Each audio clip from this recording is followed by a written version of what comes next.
கர்த்தருக்கு ஸ்தோத்திரம். இன்றைய வேத வசனம் அப்போஸ்தலர் 1:8. பரிசுத்த ஆவி உங்களிடத்தில் வரும்போது நீங்கள் பலனடைந்து எருசலேமிலும் யூதேயா முழுவதிலும் சமாரியாவிலும் பூமியின் கடைசி பரியந்தமும் எனக்கு சாட்சிகளாயிருப்பீர்கள் என்றார். ஆமென்.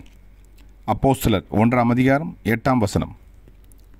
பரிசுத்த ஆவி உங்களிடத்தில் வரும்போது நீங்கள் பலனடைந்து எருசலேமிலும் யூதேயா முழுவதிலும் சமாரியாவிலும் பூமியின் கடைசி பரியந்தமும் எனக்கு சாட்சிகளாயிருப்பீர்கள் என்றார்.